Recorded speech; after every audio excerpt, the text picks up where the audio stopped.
Football Sunday doubleheader. First in Green Bay, the Packers face the Lions. Got it! Touchdown! Then at MetLife Stadium, the Giants host the undefeated Patriots. Coverage begins Sunday at noon Eastern on ESPN Radio.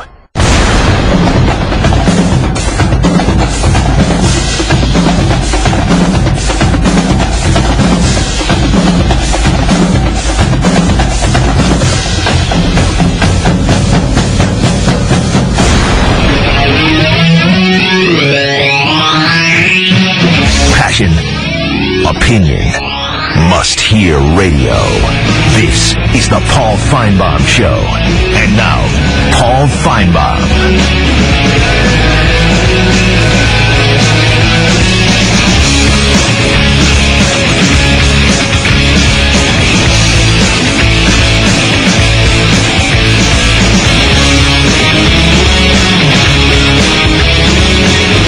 Live in Starkville, Mississippi on just an incredible afternoon. Big crowd. People are fired up here. Egg Bowl maybe in 2 weeks, but Bama is in town tomorrow. And we welcome you back. And if you're wondering about the attire change, I had a blue tie on a moment ago, but the president of Mississippi State, Dr. Mark Keenum, came by. I've gotten to know Dr. Keenum very well. I had the honor of sitting next to him about a year ago at a dinner hosted by Commissioner Slive, and we've become friends, and I've seen him quite a few times since. And he personally delivered the maroon and white Mississippi State tie, and when in Rome, do what the Romans do, is the old saying. So he also told me he'd fire me if I didn't wear it. So we'll talk about more of he's very important with the SEC network and in the ESPN. He's on all the committees. So, hey, it's a nice tie, though, isn't it? 855-242-7285. Big game tomorrow night. Of course, we talked to Brad Nessler a moment ago. The big game between Arkansas and LSU.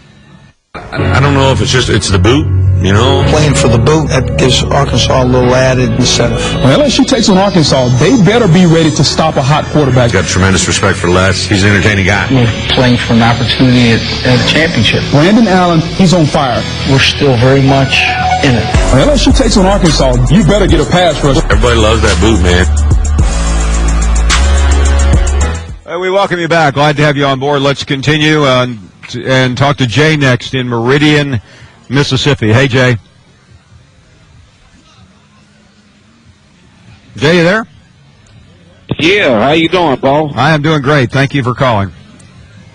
All right, man. I listen to your show every day. I drive a truck for a living. I tell you, man, you have some entertaining callers, but, the game tomorrow between Mississippi State and Alabama,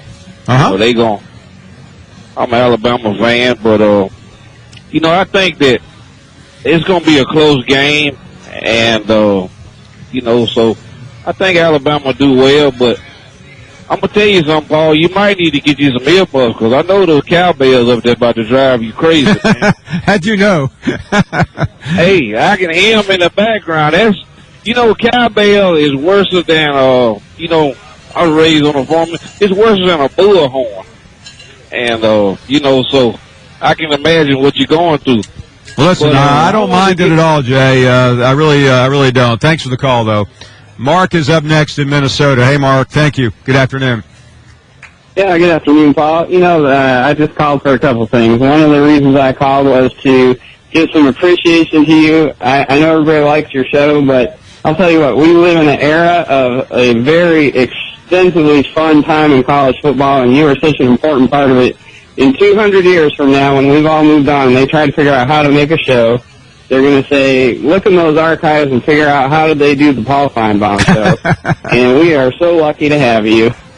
Well, thank you very much. That means a great deal. But, the one thing I do agree with you on, Mark, is this is an extraordinary time. I've lived college football most of my life, certainly my entire professional life, and I don't remember it being this interesting and this compelling, and obviously the audience for it has never been larger. Thank you very, very much. It means a lot that you would say that.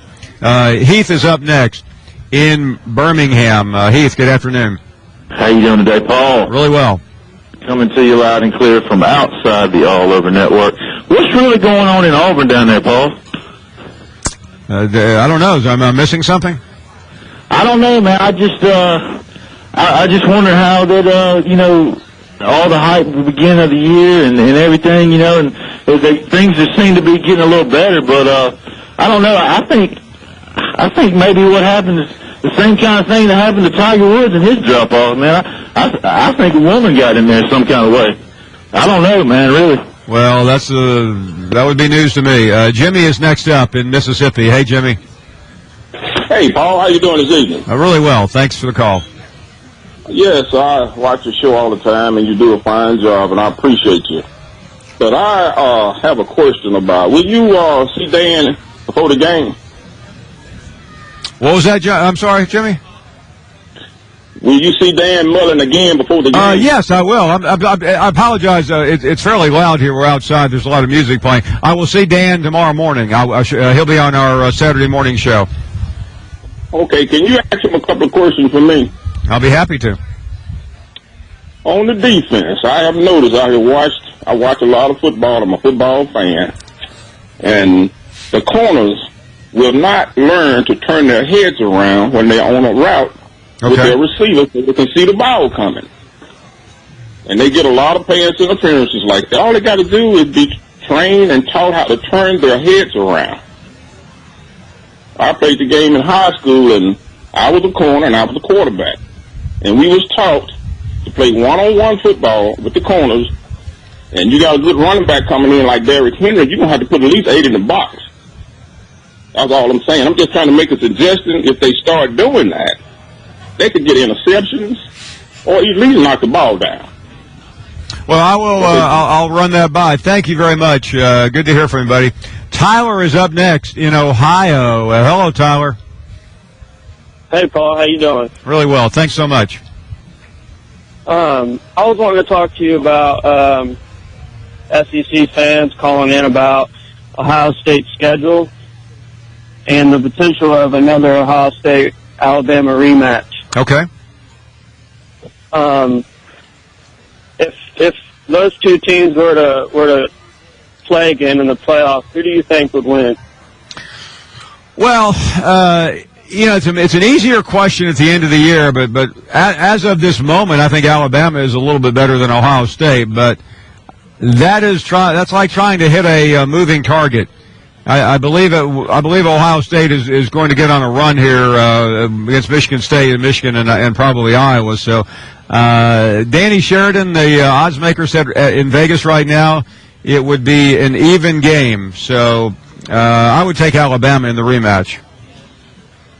Do you think there's a reason why LSU can't score more than 10 points against Alabama? I think the best way to answer that would be, once again, I believe that Nick Saban, Les Miles became very stubborn in that game, and I think it hurt. They scored 16, by the way. Rick is next from Southern Cal. Rick, good afternoon. Greetings, Paul. Thank you for taking my call. And, thank you. I'm glad you're up in Starkville. I was there in 2003, and I couldn't have had a better experience. Alabama was just manhandling Mississippi State, and the fans around me with the bells and all that going on couldn't have been nicer. I mean, in fact, there was about 4 of us Alabama fans, and a guy bought, and I didn't have the beer, but the lemonade, but they were buying lemonades and hot dogs. I can't drink lemonade, heartburn, but couldn't have had a better time. So listen, I've been here a number of times, but I would say the Mississippi State fans are among the nicest you'll run into anywhere in the country.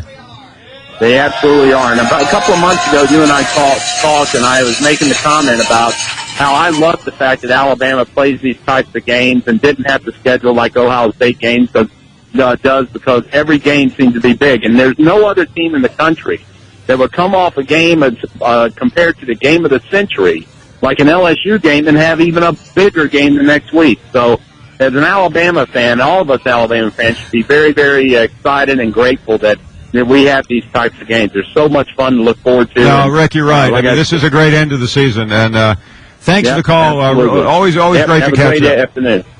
We'll take a break. We're live in Starkville. We had Dan Mullen on earlier, and when we come back, we'll be joined by the athletic director at Mississippi State, Scott Strickland, who is one of the architects behind this amazing place and the successful athletic program here. We'll be right back. Did you ever look...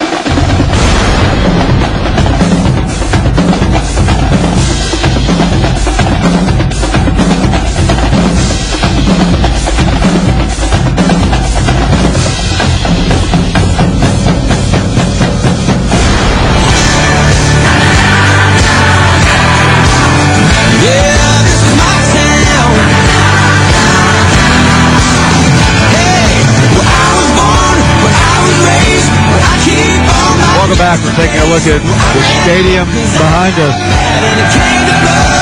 And a crowd. We've seen a lot of people this year on Friday afternoon. We have not heard a louder crowd than the one here in Starkville. We're joined by Scott Strickland, the athletic director. And Scott, it's always great to come to your campus, and we are never disappointed. Well, it's a pleasure having you. We're excited. Our people love you here, Paul. I don't know if you knew that. They got a poster of you. No, it's great to have you guys, and obviously, big game for us, big weekend for Mississippi State and our campus, and we're excited to host you guys and about 62,000 other folks. Yeah, no doubt. And again, I want to thank your boss, Dr. Keenan, for this great tie that I am wearing proudly. And well, it's Maroon Friday, so I'm glad to see you're getting into the spirit with Maroon Friday. Well, I mean, I don't get many gifts, so when I get one, I take it. I understand. Let's talk about Dan Mullen first of all. We had him on earlier, and I mentioned to him that I was reading about him earlier in the day. He's been linked to jobs. That's not news to you. You're his boss, and you have to keep up with stuff like that. But it didn't seem to faze him, and doesn't seem to be phasing you. You know, this is Dan's 7th year, and for 7 years it seems like we've had people speculating on what might happen with Dan, and you know, number one, you can't worry about things you can't control. We can't control the speculation of other people, but obviously it speaks to the great job Dan has done here that other people think that he's worthy of being talked about for other positions. Our focus continues to be, let's make sure we put the support, the facilities, the structure, the environment around Dan and our program to allow him to be as successful as possible at Mississippi State and allow him to feel like this is a place he can achieve all his career goals and dreams. And he's done a phenomenal job of doing that. You know, win 10 games a year ago, spend 5 weeks as number one in the country, and, you know, lose 17 starters. And here we are in November ranked in the top 20 and have a chance to do something special potentially here down the stretch. He's done a phenomenal job, and I think he's, if you look at our program, Dan's fingerprints are all over it. And that's really it's a unique opportunity that he's really taken advantage of, and we're proud he's our coach. There's no question that keeping coaches is part of your job, and I liked what you said. You know, some things you just can't control. Right, and you know, our goal as a department, whether this is for student athletes, whether it's for coaches or anyone else, is we want to create a great experience that people want to be a part of. Right. I don't. You know, there's a lot of talk about transfer rules right now. I wonder if we shouldn't look at a model where let kids transfer, and it rewards those of us who create a great experience where kids want to be in your program. They're not looking to leave your program. Right. And I feel the same way about coaches. If we're doing a really good job, our coaches aren't going to want to go anywhere. Right. And if they have an opportunity that they do want to go pursue, if we're doing a great job, we'll be able to attract other really talented people to lead our programs. I know it's what I hate to use the word sell because it makes it sound like this is a business. And, of course, it's higher education. Right. But when you visit with people, the approach that you and Dan and then other Ben Howland now is that this place is unique. For those people out there who may have just flipped us on, whether it's on radio or television, and they know Mississippi State's a nice place, they can see the scene behind us, which is phenomenal. What makes this place so special? You know, I think there's an authenticity, a genuineness about Mississippi State and our people that really is appealing. You know, in this day and age where, it's hard to know what you're looking at sometimes. This is a place that really accepts young people for who they are and the skills they have. It doesn't matter who your dad is or what kind of car you drive or what high school you went to. You're going to come here, and you're going to be valued based on what you bring to the table and the skills and talents you have. And I think our coaches feel that same way. And there's an appreciation for the job they do and the role they play on our campus. And it's exciting when you have a chance to work with people like Dan Mullen and Ben Howland and Vic Schaefer and John Cohen and so many of our other coaches who they're pursuing their dreams, and they're doing it at a place that's supporting them at a high level in a conference, as we know, that is the very best in the country. So if you're successful in our league, you're going to have a chance to play and be a player on the national level. There's a lot of good things to sell here, and our people are so engaged. These people here are so engaged with this university and wanting this university to be as good as it possibly can be.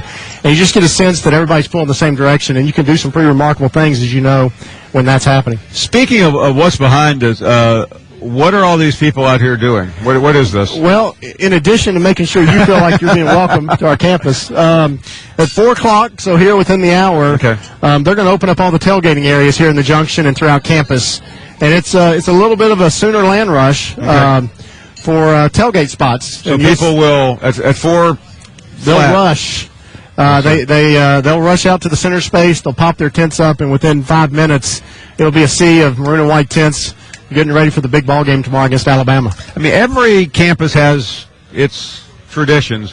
Has this always been the gathering place? This was developed about 10 years ago, and I didn't remember seeing it years ago when I first started coming. This used to be a place on campus where about 5 roads came in. It was a road engineering nightmare, and it was actually affectionately known as Malfunction Junction. And the campus leaders about 10 years ago created this wonderful green space, kind of rerouted some of the roads, made it flow a lot better, and it's now simply the junction. The train back 100 years ago to get to campus, there's some old train tracks that actually ran through here. That's how you got to Mississippi A&M, as it was called way back when. And so now it's affectionately termed the junction, and it's kind of the center hub of our game day experience, and our fans have done a phenomenal job of making our game day experience really special. Well, we saw it last year, and it was one of the most remarkable scenes I've ever experienced, and the team and Dan and Dak and everyone walked literally right behind us, as they will tomorrow, a little bit later than a year ago. But it was. I mean, they looked like there were 60,000 people. Behind us. And the cowbells obviously help add to that environment and make it special. It's the dog walk here is a neat deal. It's where the team walks through pregame to go to the locker room after they get off the bus and walk through the fans. And you can feel a visceral buzz on campus when you're on around this part of campus on game days. I realize the SEC schedule is usually pretty similar, but the idea of Alabama and then Ole Miss in 2 weeks it's a pretty good finish to the year. Yeah, I don't know that you draw it up that way, but our friends in Birmingham decided that that's what we need to do, so we'll take the challenge. It is quite a challenge. You got Arkansas on the road in between. That's right. These 2 home games against Alabama and Ole Miss to wrap up the season. Next year's schedule that got announced a couple weeks ago, I think we have A&M, Alabama, Arkansas, Ole Miss to close up the year. So, you know what, though, it doesn't. Everybody in this league, as we know, is really good, and you got to play those teams eventually. Yeah. This is, it's fun to play this game. It's the second straight year that both teams will be ranked. I think it's third out of the last 4 years that both these teams have been ranked, and Alabama's always a big game because of the position they put themselves in and the great success they've had. And I know our fans are going to be awful fired up to help our football team try to give them a loss tomorrow. I was checking into the hotel earlier today, and the guy asked me, he said, "You going to the basketball game?" And I realized you got a new coach and a player that more than a few people are interested in seeing tonight. Yeah, Ben Howland is first game tonight. We tip off. It's on the SEC Network. I'll give you all a plug at 8 o'clock, and we sold it out. So we got a sold-out football game tomorrow afternoon. We got a sold-out basketball game. Our women's basketball team actually plays ahead of the men, and they're ranked number 11 in the country. Vic Schaefer's done a phenomenal job. So we're going to have a big crowd for both games.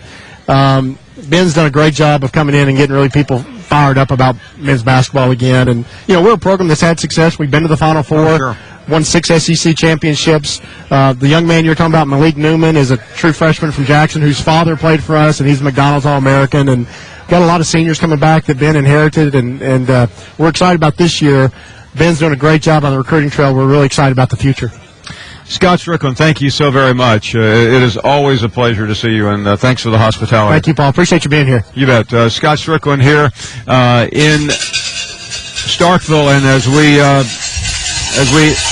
head to the break, we want to pass along some breaking news that is just coming across, and it is a very serious story out of Columbia, South Carolina. Gary Pinkel is announcing at this hour that he has been diagnosed with.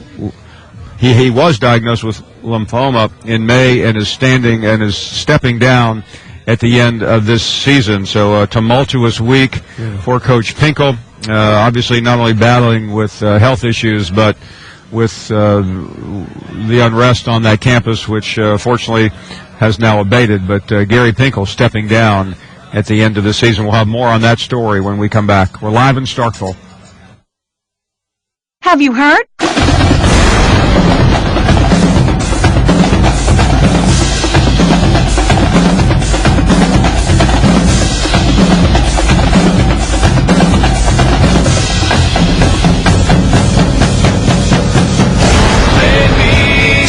Mountain music like Grandma and Grandpa used to play. Then I'll float on down the river to a Cajun hideaway. We welcome you back. We're live in Starkville, Mississippi. A very busy show here.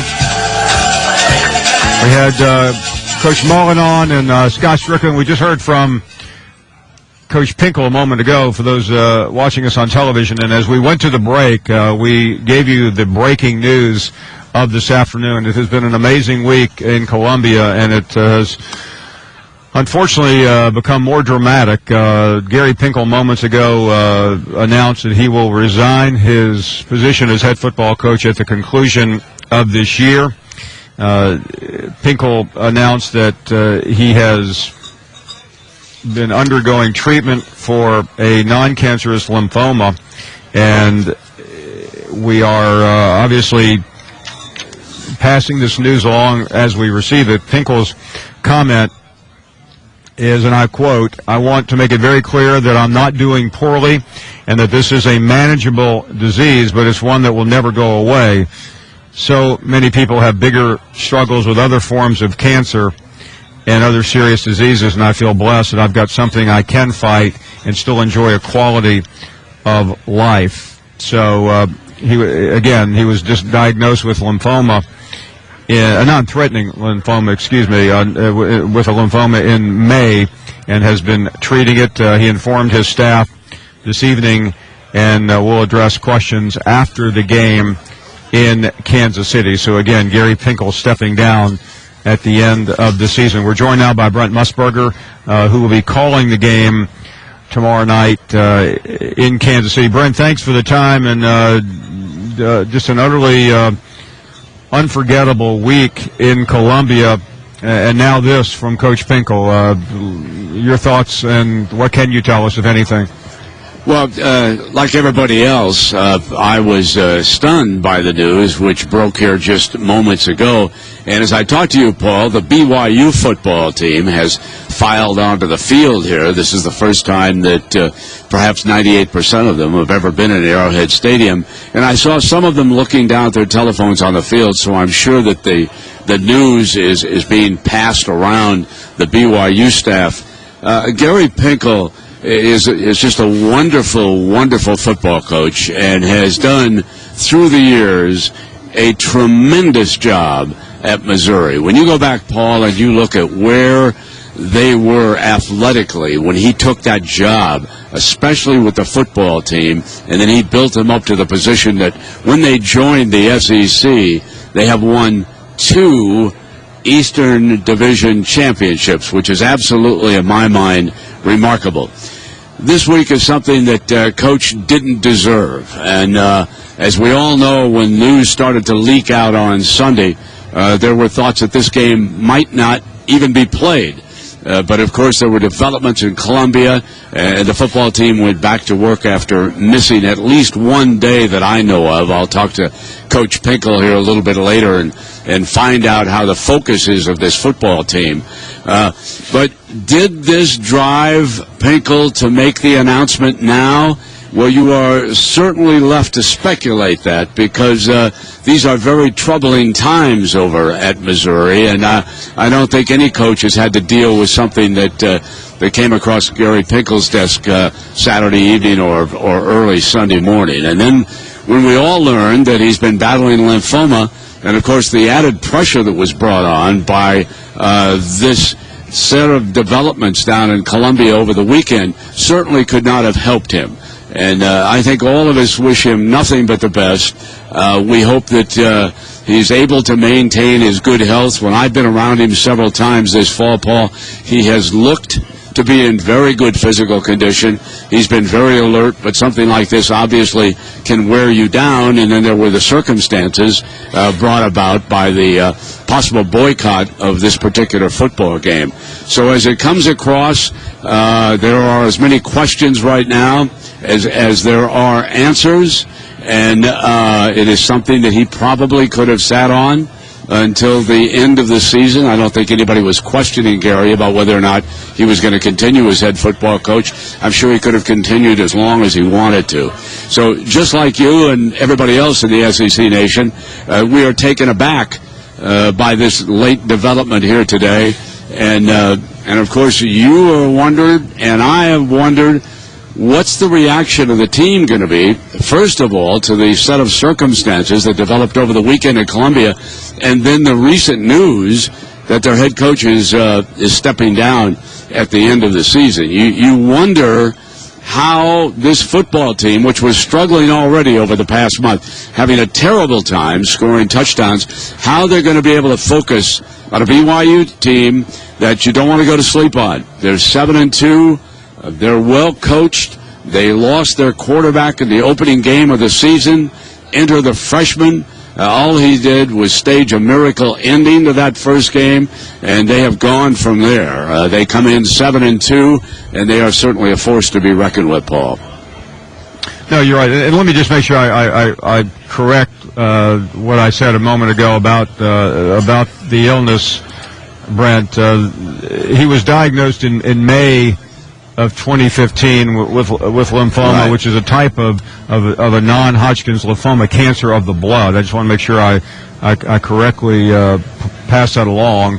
You are so right about many things, and I think that health is the most important thing to anyone, as anyone who advances in any age knows.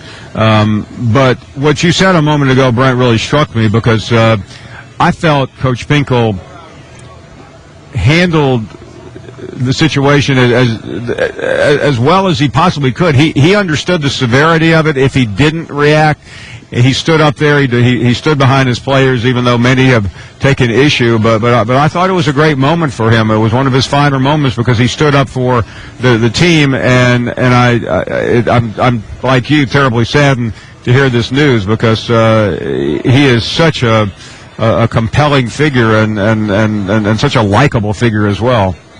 Yeah, absolutely, Paul. And, the picture he sent out of the players, I think he did what he had to do to keep that football team together. Right. And I asked him specifically over the telephone because there were some anonymous quotes on ESPN.com from some of the players who said they did not agree with the possible boycott. Right. I said, how are you able to keep this team together now? He said, we are all together. He said, we had everybody raise their hands in a meeting. He said, we are all together.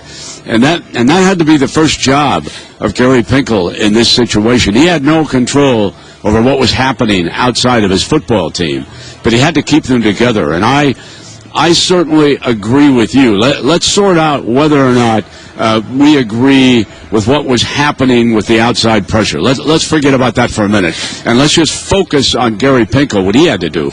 And that is keep that Missouri football team together and get them back to work as quickly as he could. And I think he did a very, very commendable job in that. I agree with you. No, Brent and Brendan, listen. We're both trained as journalists, and journalists don't take people's word for it, and many have looked into it. But we've all been there. You have to act in the moment. And if he had not acted in defense of his football team, there's really no telling where this would have gone. None of this is, has anything to do with this story we're passing along today, but it is worth noting. Just now, and I realize this is a breaking story. We just found out about it moments ago, but the impact on this game, I don't think, is really the most important thing. The impact on the program, Brent, is far bigger. But like you said, what is next? I mean, you've spoken to him. Has he met, or do we know if he's met with his team yet? Well, to the best of my knowledge, he's not had a full team meeting. Now, perhaps he has within the last 20 minutes. He's due to come in here. Right. He was scheduled to have an interview with Maria Taylor, and obviously Maria's going to have to ask him about this particular latest development. As to why it came out today, that's something that I want to ask the coach. That's a good question. On top of everything else that has come down about his football team, why choose today to say, yes, I'm stepping away at the end of the season? I have no inkling of an answer to that.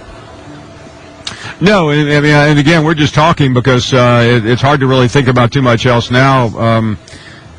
Sometimes, as you know, and we all know, when coaches make up their mind, there is almost no way to contain it, and maybe he just felt the best thing to do was get it out before someone else got it out. Maybe someone else had already inquired. I have no earthly idea, but it certainly has just taken this week of unpredictable events to another level. And I know tomorrow night, as you do this game, the game is the game that almost wasn't. Not to make light of a college football game that many people will be watching, but it almost seems trivial now, Brent. Yeah, exactly, because we had the first instance coming forward, and the president of the university is forced out, and now we have the head football coach stepping down at the end of this season. So, I mean, the developments this week regarding Missouri are unprecedented when you think about it, Paul, with what they're going through internally and what we're paying attention to on the outside. I completely agree with you. However, I do want to point out that in fairness to BYU, and we have to say that this football game is still important. They've got some things on the table, as you know.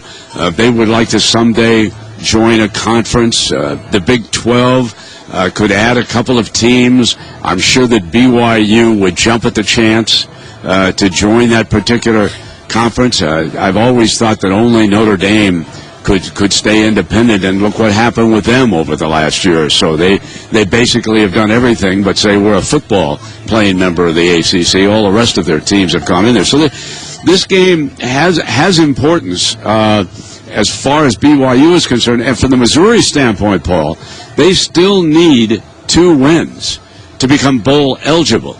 All right? Now, you wonder, they're an underdog in this game, and that number has been going up as the developments take place. And now there are probably some that say, will this team now rally and go out and win one for their retiring head football coach? Those are things we don't know. But I think it will be a disservice to BYU and all their millions of followers if we say that this game has completely lost its luster. I don't agree with that. No, and that's very fair, Brent. And tomorrow night, people will be watching a football game, all this other stuff. And by the way, it's just been an amazing week. The president of Missouri resigning, the chancellor resigning, now the head football coach, and you have Mac Rhodes, a first-year athletic director. He just took over. It's an extraordinary situation. Exactly, Paul. Brent, thank you very, very much. We can't thank you enough for helping us through this breaking news. All right, Paul. Have a great weekend over in Starkville. Should be a good one, lad. No doubt. Thanks. We'll talk to Brent next week, and certainly hopefully in a lighter mood. But as we were coming on this story about Gary Pinkel breaking out of Kansas City, we'll take a short break. We're live in Starkville as we continue with more of our program. Mom, I can't.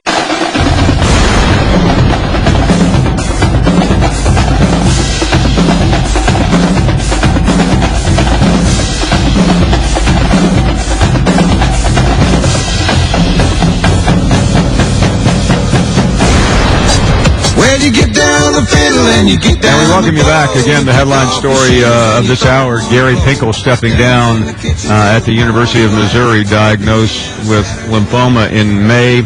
It is a type of non-Hodgkin lymphoma, cancer of the blood. Greg McElroy with us. And Greg, to think that Steve Spurrier's retirement 6 weeks ago just seems like a blur. It seems like a year ago when you consider what has happened since then. But two of the stalwarts of the SEC, Spurrier at South Carolina, Pinkel now at Missouri, and speculation still out there about Mark Richt. Yeah, I mean, it's kind of crazy and just how fast things can change. And obviously what Gary Pinkel has done for Missouri, what he's done for that program, ushering them into the new conference, obviously winning the SEC East in consecutive seasons. He's been absolutely outstanding. And really, me as a 27-year-old man, I only associate Missouri football with Gary Pinkel. This is a very disappointing news, obviously, but his health is absolutely the most important. And I know that at 63 years old, he has a long life to live, and he wants to spend it with his family and fighting this disease that I guess they say is not curable. Yeah, again, I'll try not to do anything other than being a talk show host here in terms of getting into health issues, but it's obviously a very serious illness. And the information we're getting, he said he discovered the lymphoma in May. He met with his family. He's recently married, and he felt like the best thing to do was to continue coaching. He said after, I'm reading the official statement from him, he said after they played Vanderbilt on October 24th, he had a scheduled scan on the 26th for reassessment, then visited with his family and came to the decision on October 27th that he would step down. He still feels very good physically. So his handling of the situation out there, which I thought was the only thing he could do, and I know you agree, all of that was going on while he knew he would be stepping down. And for anyone who wants to criticize him for that, then they're welcome too, but he did it for his team. Yeah, I mean, he tried to do everything he possibly could. And this guy is, he's the winningest coach at two different institutions. I mean, he has done everything imaginable to try to allow those players to be successful on the field. And, you know, everyone's going to have their fair share of opinions, whether or not it should have told us earlier, and they're now, later, whenever. Either way, I think when you have a situation like this, and like Steve Spurrier early in the season, you have to reflect more upon what they did at the school, not how they left or how the season closed or their final year or what their record was or anything like that. You just have to be appreciative, because that level of consistency that they've had over the course of his 15 seasons, that standard that he's set in that program, the fact that all these coaches have opportunities elsewhere and stick around, the continuity that this group has had has been incredible. It really has. In this day and age in college football, to be the head coach somewhere for 15 seasons is off the charts, be in two different conferences. I have so much respect for Gary Pinkel. I think the world of him, and I wish him the very best as he moves forward into whatever it is he wants to pursue next. No, it is a great point, and so much was made out of getting to the SEC championship game 2 years in a row, but pretty remarkable accomplishment. And what I've found about Gary Pinkel is just his demeanor. He's got a calmness about him, an inner peace, which I just love. And we had a conversation back in Birmingham at the SEC Media Days, which is one of my favorite conversations we've ever had. He talked about, I think he had gone to Europe or someplace, I'm not sure, and he just really let loose. And I mean, he's a very stoic guy. Everyone knows he was a teammate with Nick Saban at Kent State, both made of similar cloth. Yeah. But Pinkel is one of those coaches that has really grown on so many of us who... And I think one other thing, too, Paul, is one thing that I always really appreciated about him was the way the team almost embodied his own individual personal characteristics. Right. Very unassuming, very patient, very measured, very calculated. And the team played that way. And obviously things haven't gone that way this year, but the team really looked like it was run by Gary Pinkel.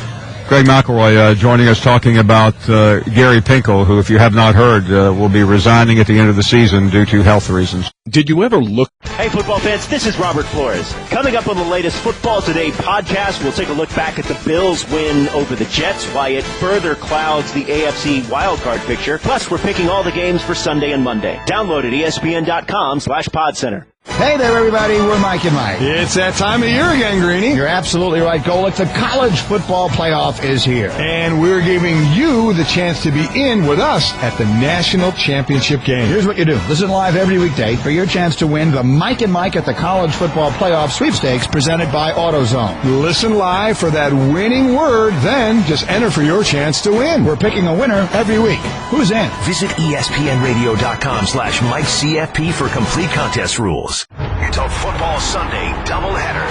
First in Green Bay, the Packers face the Lions. Got it! Touchdown! Then at MetLife Stadium, the Giants host the undefeated Patriots. Coverage begins Sunday at noon Eastern on ESPN Radio.